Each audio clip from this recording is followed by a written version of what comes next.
Nih Pak, ulama dulu lebih pintar dari kita cara dakwah. Orang dulu, jangan dulu, sekarang aja nih bocah rada-rada bader, disuruh rada bener langsung lawan gitu anak, nggak bisa. Makanya ulama dulu ngajarin, ini sering saya kupas biar pada paham, biar kita sama-sama tahu, kita sampai nama generasi kita. Ulama dulu ngajarin Islam nggak pakai qala Allah Ta'ala qala Nabi sallallahu alaihi wasallam, nggak pakai bahasa lokal. Ingat nggak dulu kita kalau nunjuk kuburan suruh ngapain? Di kolom. Jadi kita dulu bebas nunjuk kuburan, di kolom masukin baru ke atas, mana habis ngupil. Ternyata orang tua kita, ulama kita ngajarin, jangankan kau duduk di atas makbarah, ketika kau duduk di atas makbarah, sesungguhnya kita sedang menduduki api nerakanya Allah. Nunjuk aja nggak boleh, apalagi duduk. Ulama dulu tuh. Maka kita dulu jam 6 mana berani lewat kuburan, nggak berani. Dulu kita takut sama kuburan, sekarang kuburan takut sama. Mari sama-sama kita dengarkan nasihat atau ceramah agama yang insya Allah akan disampaikan oleh guru kita Al-Mukarram Bapak Kiai Haji Wahyudi Abdul Majid SAG. Kepada guru kami persilakan. Assalamualaikum warahmatullahi wabarakatuh. Alhamdulillahilladzi wafaqa man sya'a min ibadihi li adai afdali ta'at wa iktisabi akmaliz za'adat. Ashhadu an la ilaha illallah al-mutassifu bi jami'il kamalat. Wa ashhadu anna sayyidana Muhammadan abduhu wa rasuluhu afdalul makhluqat. Sallallahu alaihi wasallam wa ashabil anjum min dirat. Salatan wa salaman daimaini madamatil ardu was samawat. Amma ba'du. Wa rahmanul qudusul ba'ithul muqtadir.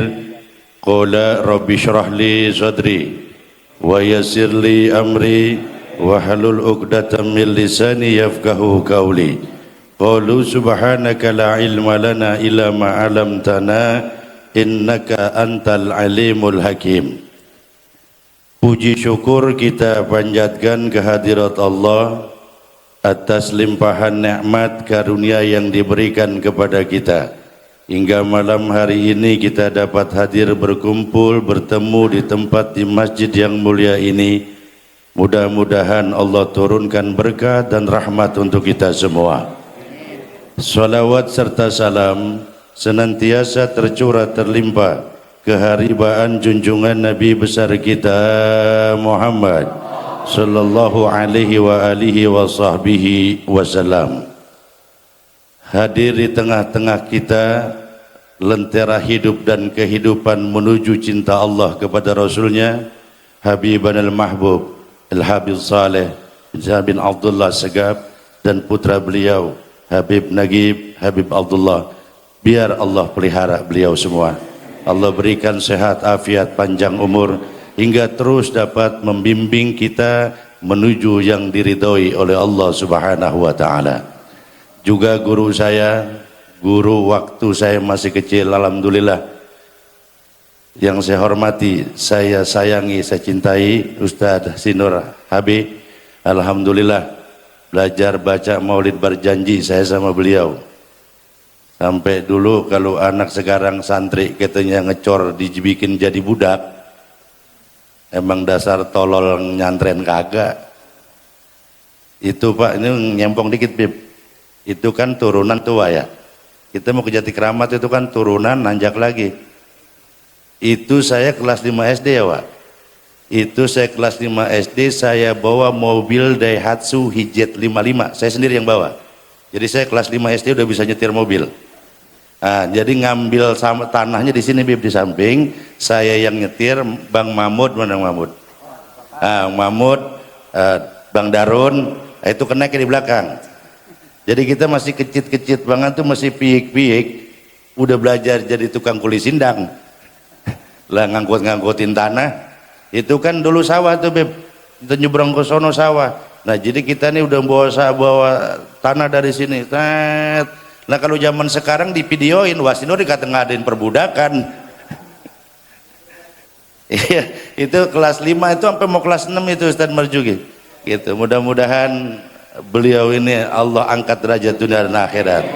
Salawat serta salam senantiasa tercurah terlimpah kehadiran junjungan Nabi besar kita Muhammad sallallahu alaihi wasallam. Ini para guru-guru banyak banget yang datang.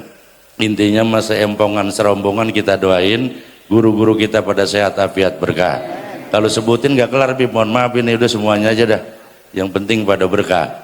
Wabil khusus panitia yang berdeguran, panitia udah jungkir balik, udah mau hari H empot-empotan, ketemu apa kagak ya.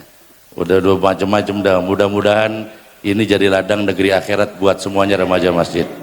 Hadirin jamaah sekalian yang dirahmati Allah, ini momen sangat sudah buat saya secara pribadi. 11 tahun yang lalu mendapatkan informasi dari Habib yang dibenci. Sebelumnya belum dibenci, zaman saya ketemu belum dibenci, belum dicaci. Bahkan orang yang membenci beliau itu jubah dan imamahnya dipakaikan oleh beliau, dialah orang yang pertama membatalkan nasab habaib. Saya bukan membelah-belah, yang penting kita punya ukuran aja udah. Ukurannya apa? Syekhana Khalil, nih jangan ngomong Ustaz lu dah. Siapa enggak kena Syekhana Khalil? Yang muridnya jadi wali. Kalau muridnya aja jadi wali, bagaimana gurunya?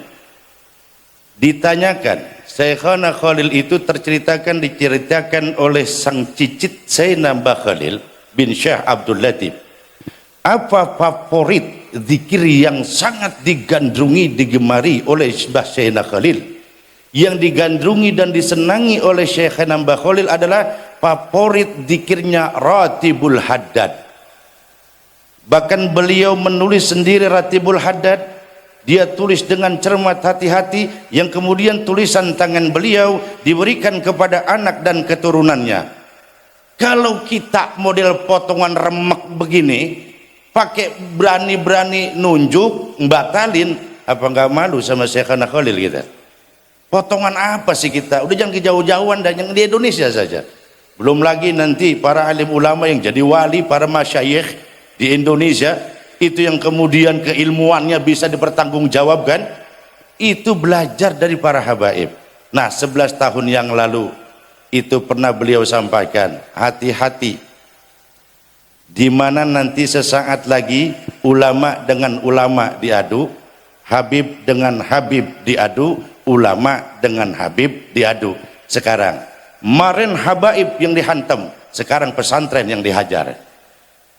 Ini baru kemarin pesantren Lirboyo, sekarang udah yang rempet ke pesantren Sidogiri.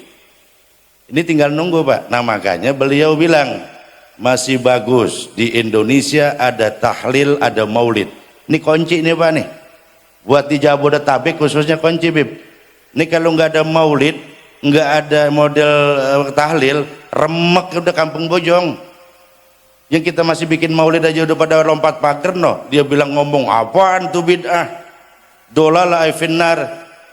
Nih Pak, ulama dulu lebih pintar dari kita cara dakwah. Orang dulu, jangan dulu, sekarang aja nih bocah rada-rada bader, disuruh rada bener langsung lawan gak tuh anak? Nggak bisa. Makanya ulama dulu ngajarin, ini sering saya kupas biar pada paham, biar kita sama-sama tahu, kita sampai nama generasi kita. Ulama dulu ngajarin Islam nggak pakai qala Allah Ta'ala, qala Nabi sallallahu alaihi wasallam, nggak pakai bahasa lokal. Ingat nggak dulu kita kalau nunjuk kuburan suruh ngapain? Di kolom. Jadi kita dulu bebas nunjuk kuburan, di kolom masukin baru ke atas, mau habis ngupil.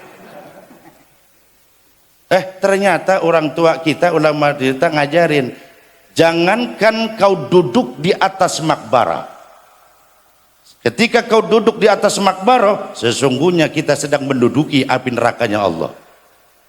Nunjuk aja nggak boleh, apalagi duduk. Ulama dulu tuh. Maka kita dulu jam 6 mana berani lewat kuburan, nggak berani. Dulu kita takut sama kuburan, sekarang kuburan takut sama. Aduh, pernah nggak masih kecil kita ngeliat orang mati dimandiin? Pernah kan? Nah, begitu bisa ngelihat orang mandiin, kita suruh cuci muka tuh di air gentong, ya kan, yang airnya campur sama kembang. Kalau nggak cuci muka digerayasin ntar malam tidur, bener nggak? Ternyata bukan itu. Kalau kita tuh melihat orang lagi dimandiin, kita nggak cuci muka, orang tua dulu jaga nakut-nakutin aja dulu minimal, supaya apa? Ntar malam kita ngimpi nggak takut yang macem-macem. Suruh cuci muka, daripada gue cuci muka gue ntar malam mimpinya kagak enak, mendingan gue kagak ngeliat. Ulama dulu ngajarin enteng. Kenapa? Kalau orang yang lagi dimandiin itu perlu dijaga aib-aibnya, nggak boleh dibongkar. Islam luar biasa tuh. Saat dimandikan tutup aib, saat sudah meninggal waqufu an masawi'ihim, nggak boleh dibongkar orang sudah meninggal. Coba kebayang nggak, ini kita masih kecil ngelihat orang lagi dimandiin, yang mati kebenaran mangap aja. Pas pulang kan ketemu kita, dari mana loh? Ngeliat engkong anu dimandiin. Lo bagaimana? Mana mangap aja mang? Lo mangap iya, mana udah mangap dilalerin, kan fitnah. Sebelum terjadi tutup, nggak boleh loh. 3, kita kalau kencing di tempat yang rada-rada angker, kita suruh ngapain? Numpang-numpang anak lah, anak orang dia ngaku bagong. Oh, tujuannya bukan itu.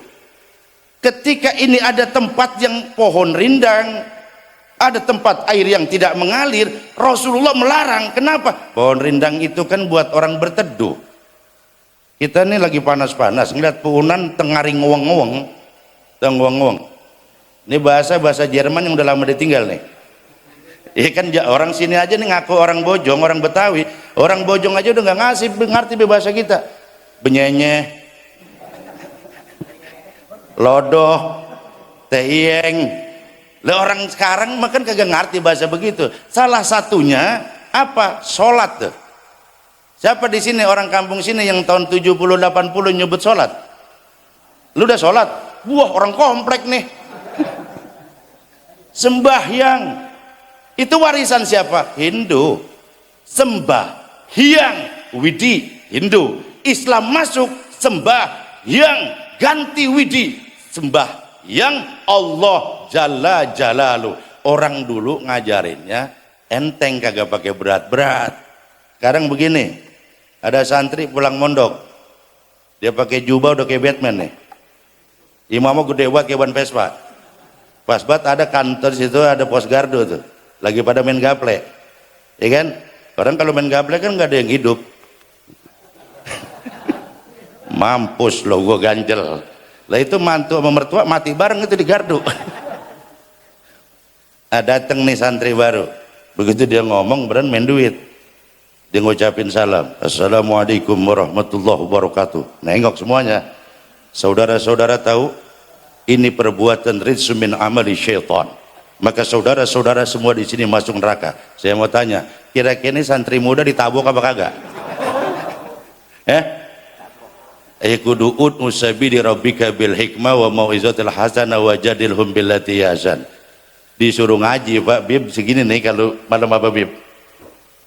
Malam Sabtu ngaji segini rapi, udah rapi, orang tembok pada rubuh.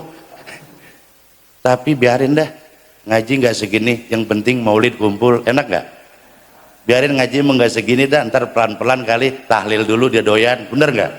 Maka nggak usah aneh, orang tahlil rajin sembahyang isya belum.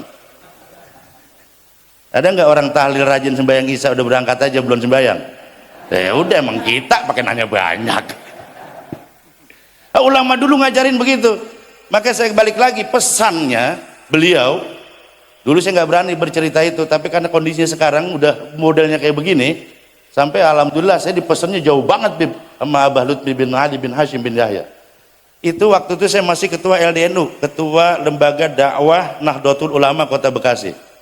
Saya tuh nggak diajak ngobrol Bib sama beliau, tapi ketika orang diajak ngobrol saya diam. Ini Abah lupa, ibarinda yang penting sama udah silaturahmi. Begitu selesai saya mau pulang, apa dia bilang? Haj, ini tugas antum, bagaimana ulama dan habaib bisa jalan bareng.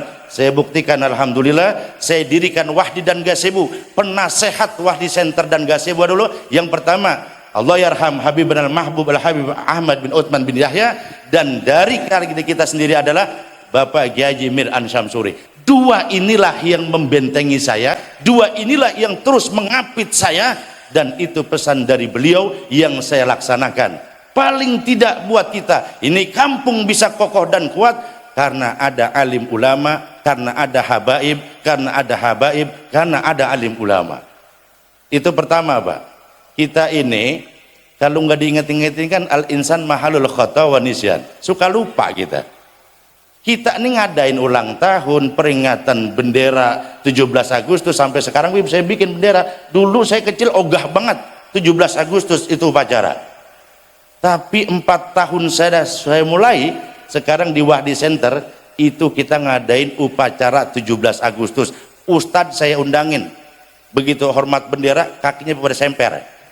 Bukan biasa dia. Nah, ini buat kita adalah satu hal yang sangat beruntung kita diberikan seperti ini kepada alim ulama.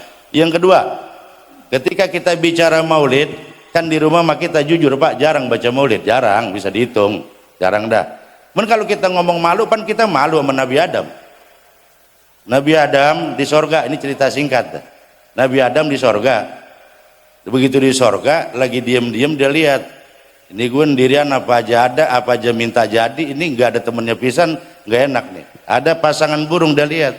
Nah, Nabi Adam tidur, cuman ngeretek, tahu ngeretek. Terlintas dalam hati, berbicara dalam hati, Nabi Adam ngomong, enak kali kalau punya pasangan. Tidur dan Nabi Adam nyender 3 bulan. Berapa? Ya jangan sampai 6 orang sekarang. Lah orang sini tidur 3 bulan bangke pisan. Udah nyender-nyender bangun tuh. Rupa-rupanya Nabi Adam yang ngomong tadi di hati. Nah, ini buat kita perhatian nih. Wala taqfu ma laysa laka bi'alam. Inna sam'a wal basar wal fuad kullu ulaika kana anhu mas'ula. Bukan cuma kuping Pak yang ditanya, bukan cuma mata nanti yang ditanya, fuad, hati kita ditanya sama Allah Subhanahu wa taala. Kalau dosa ngelihat, orang bisa negesin, udahlah jangan pelototin aja tuh perempuan. Ada kuping, lu udah jangan pakai nguping omongan orang. Hati segini banyak ya, siapa yang tahu? Emang kagak pernah kita punya dosa di majelis? Orang lagi sembahyang aja punya dosa. Sehat afiat panjang umur ketemu bulan puasa. Dari mana nggak dapat panjang umur? Mudah-mudahan sehat panjang umur kita ketemu bulan puasa. Sekarang nih jujur sejujur-jujurnya kita punya dosa. Pernah gedeg sama imam tarawih? Ah, ini jangan pakai tertawa nih, saya nanya serius nih. Saya maju dikit. Pernah gedeg sama imam tarawih? Iya kagak udah Bang. Pernah kan? Allah masih tutup aib kita. Coba kalau nggak ditutup aib kita ngomong di belakang. Hati yang ngomong mau bukan mulut, hati. Ya elah, lo lama banget dah. Kan suka begitu. Kalau ibu-ibu kan kadang-kadang lebih parah. Mulut nggak main sikut. Dek, oh, lama banget ya. Iya, itu ibu-ibu tuh. Yang lebih parah belum mau traweh, malam besok nanya, yang imam besok siapa ya? Ada yang begitu. Coba kalau nggak ditutup aib kita kesel sama imam, tuh imam berbalik. Nyamperin kita, ngapa lo? Lu nggak sudi gua imamin? Kenal lama? Lu meheran kagak? Berantem gak di majelis? Nah, udah bahaya. Ah, begitu Nabi Adam bangun, perempuan cakep tuh. Orang pas susah Pak, biar kata laki gagah banget kau, bumi segede pisang Ambon, gak ada perempuan lemah Pak. Ini laki nih, gua udah serantang-serenteng, kagak ada perempuan, lemah udah. Kalaupun ada perempuan, berapa banyak laki takut sama bini? Kan banyak tuh. Apalagi kalau ngadepin bini yang rewel, ampun udah, ampun. Makanya banyak banget laki mati duluan kan begitu. Bini kalau udah kebangetan rewel nih Bang, Pak, jamaah, bini kebangetan rewel, kan kita kecemplungin ke sumur tuh, ya kan? Kita angkat, itu bukan bini kita yang keluar, jin. Bah, ngapa lu? Gua nggak kuat sama bini lu, rewel banget di dalam. Lah jin aja kagak mampu, apalagi lakinya. Lah kan bini ada 2 tipe tuh, ada tipe Honda, ada tipe Yamaha tuh bini tuh. Kalau tipe Yamaha ini nih yang jantungan mulu, kita jadi laki nih. Wapet, bepet, udahnya rewel, boros lagi nih. Itu laki asal bini ada ngomong juga pelan melongok mati dah. Ada bini yang tipe Honda, enak nih bini begini nih, udahnya irit nggak ada suaranya, tahu-tahu almarhum. Nah ini begitu Nabi Adam bangun, nah cerita kita masuk pada cerita ngelamar khitbah nih. Begitu Nabi Adam melihat, subhanallah cakep bener nih perempuan. Kata Nabi Adam, neng kemari. Lu kagak bisa bang.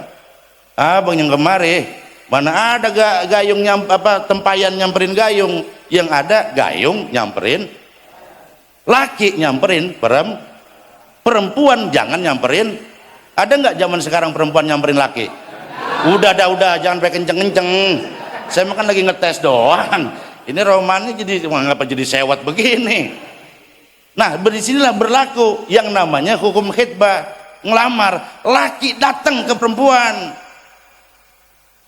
Kalau yang namanya khitbah, ngelamar, ukhful khitbah, sembunyi, senyap, jangan bareng-bareng, ngeri timbul fitnah. Tapi kalau nikah, idharun nikah, umumkan secara umum kado nikah. Sebab kalau baru ngelamar rame-rame timbulnya fitnah. Coba bayangin, datang sampai 50 orang ngasih duit temen 100.000, apa kagak nyesek? Itu belum pulang kita, calon besan ngomong, emang calon besan otaknya kagak, modal gegares doang, modal cepek.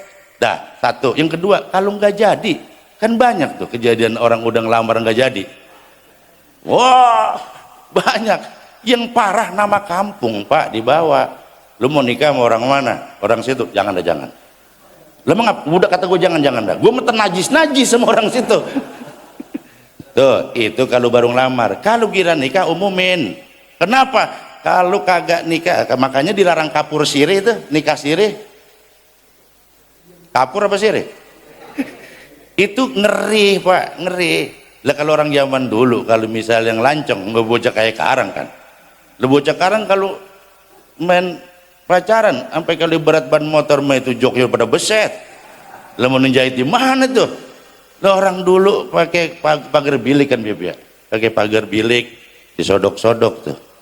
Itu kode, salah sodok lubang hidung calon mertuanya. Itu zaman dulu nggak ada yang berani pak, langsung masuk ke rumah perempuan. Begitu nyampe berisik, rampang serimping. Udah begitu, siapa di samping? Tahu dalam selampe. Calon mantu pak baru nyampe. Wah, orang dulu tuh. Ini kalau zaman sekarang kan kagak lah. Balik ke Nabi Adam. Begitu Nabi Adam selesai, ringkat riwayatnya, Nabi Adam mau nikahin Siti Hawa. Cuman mas kawinnya kan zaman itu mah Cina belum ada kan dagang emas. Akhirnya apa? Bacalah sholawat, membaca Nabiullah Muhammad. Secara zahir, fisik jisim Rasulullah belum nampak. Tetapi secara hakikat, laulaka lama khalaqtul aflaq. Gak bakal ada kita pak alam dunia jagat raya kalau tidak ada Nabiullah Muhammad SAW. Dengan kita mengingat sejarah, dengan kita sering membaca orang yang kita peringati, paling tidak buat kita pendekatan kita sama Allah kita rada jauh, deket sama Rasulullah jauh, deketin habaib, deketin ulama. Udah sama Allah jauh, sama Nabi jauh, sama ulama pakai gedek, sama habaib pakai marah. Gak bakal nyampe kita pak. Mudah-mudahan malam ini ada keberkahan buat kita. Terima kasih. Wallahul muwaffiq ila aqwamit thoriq. Wassalamualaikum warahmatullahi wabarakatuh.